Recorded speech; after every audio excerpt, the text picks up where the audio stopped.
Hello, Capricorn. Ito yung reading mo para sa araw na ito. Pero hindi ko to nilagyan ng specific na petsa kasi ito ay timeless reading. Kung kailan mo matsempohan, maaari yun yung perfect time na marinig mo yung mga mensahe na nandito.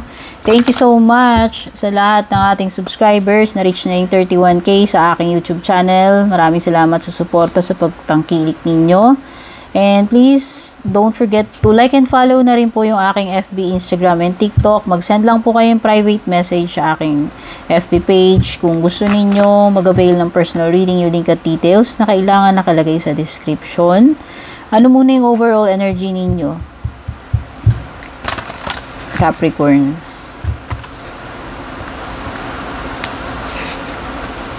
Inspiration. Wow! Mukhang may magbibigay sa iyo ng inspirasyon, ha? Dito sa ano mo. Overall energy. Pwedeng inspired ka na, hindi ko alam. Sino ba tong dahilan ng iyong pagiging inspired? A special someone? Yung family mo ba? O kahit yung sarili mo? Basta you are very inspired. Yun yung energy mo ngayon, no? Ano yung possible outcome para kay Capricorn?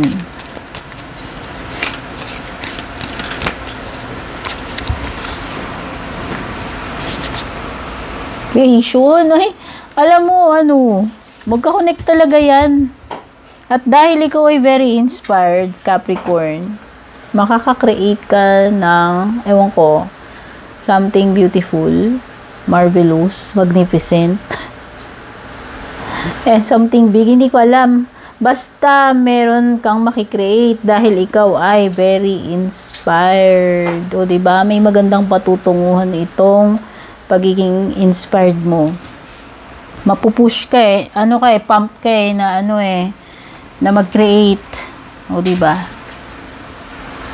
O baka naman baby yan, mag-create ka ng baby. Ako, yung mga baka naman yung iba dyan, masobra na ang na-create nyo ay baby. Pero kung gusto nyo magka-baby, o diba? Kayo yan nasa sa inyo yan Pwedeng hindi yun. Nabanggit ko lang. Ano lang yun? Commercial. Pwedeng iba. Basta ikaw ay very creative ngayon. Ay, very inspired ngayon. At dahil dyan, makaka-create ka. Ang weird naman nun kung very inspired ka tapos wala kang na-create. At least meron. Diba? Meron kang magbubunga itong inspirasyon mo, Capricorn. Fox. Shrewdness and resourcefulness, especially in business. O baka ka rin, may talent ka rin sa pagninegosyo. O kailangan maging wise ka pagdating dyan sa mga transaction mo. O kung ikaw ay may negosyo, syempre that wise tayo. Okay, pwedeng yan yun Kailangan mo dito ng diskarte, yun. Hindi lang pagiging wise sa transact, pati yung pagiging mapamaraan mo. Yung kumbaga, walang bagay na hindi mo nagagawa ng paraan or nakahanapan ng diskarte o solusyon. Ito yun Whether sa kung anong area ngayon nung kalagayan mo tinutukoy yan, no? O kung may negosyo ka maganda. Uy! Money path, O magbubunga nga itong pagiging maabilidad, madiskarte mo. Mahanap mo yung money path Kasi itong money path na ito yung something na pinaghirapan mo. Hindi ito yung kala mo yung iba nakanganga na lang parang siwan tamad nahulog na lang yung bayabas sa bibig. Hindi Kumbaga talagang ikaw yung nag-effort, gumawa ka talaga ng paraan na mahanap mo itong money path na ito. And deserve mo yan. Capricorn, deserve mo yan.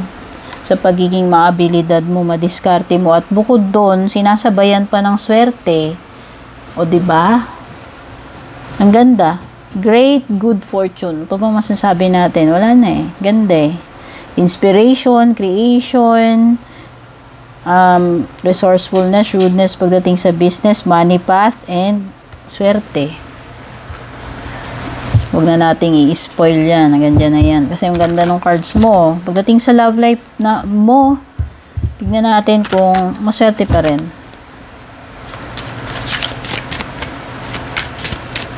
Or at least may mga bagay na swerte dito. Oh. Hindi zero. Ay, self-love. Taray.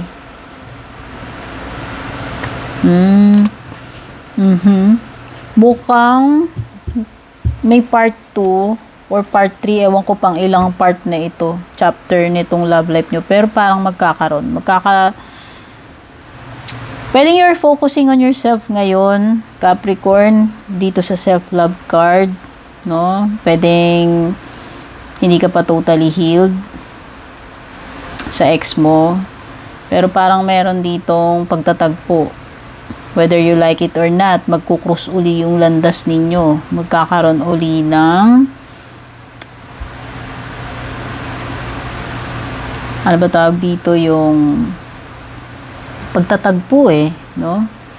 May encounter mo pa rin tong person na to. Kasi may soul contract daw kayo. So, kasi Hoda, nagpapagaling ka pa rin hanggang ngayon. Mukhang magkakaroon ng reconnection. Like, magtatagpo pa rin yung landas ninyo nitong person na to. Whether you like it or not. Kasi meron daw kayong soul contract. O pwedeng may unfinished business sa inyong dalawa. Nitong person na to. Kaya ganyan. Tignan pa natin yung ibang energies mo.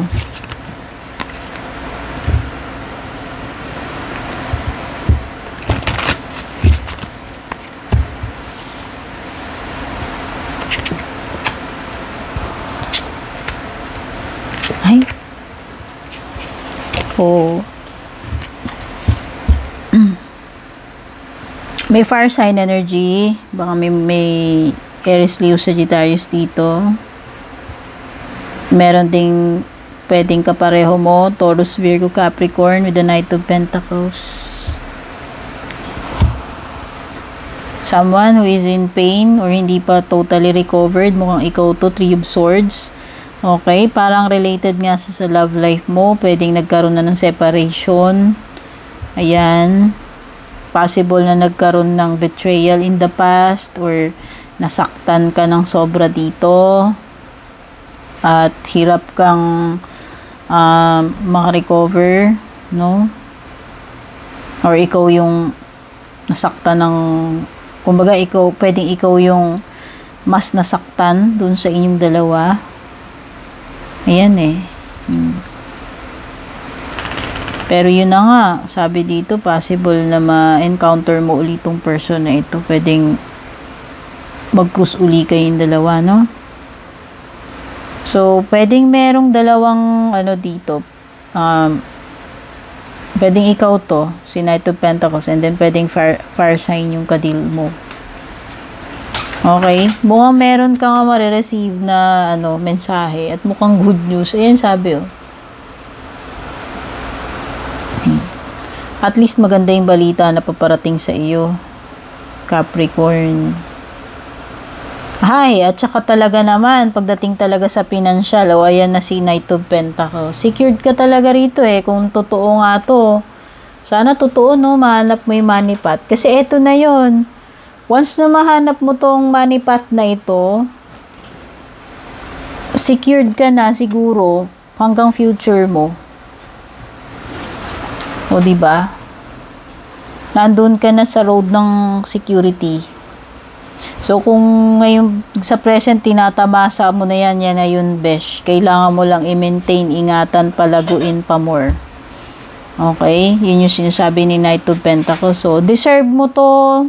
Itong financial security na to, kasi, di ba sabi ko sa'yo, maabilidad ka. Ginawan mo naman ng paraan yan. Diniskartiya mo yan, pinaghirapan mo, pinagtrabahuan mo yan. Kaya deserve mo talaga yan. Okay? So, pagdating sa closing message, advice para sa iyo, Capricorn.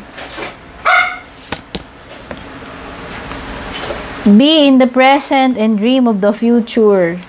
When we dream, everything is possible. Sky is the limit sa mga bagay na maaari mong ma-achieve, Capricorn. Lahat ng mai-imagine mo posible basta ikaw ay naniniwala at gumagawa ka ng way na ma-achieve itong mga to. So, keep on dreaming and believing. Everything is possible. Okay? Capricorn, don't forget to like and share. Don't forget to subscribe. Take care and God bless.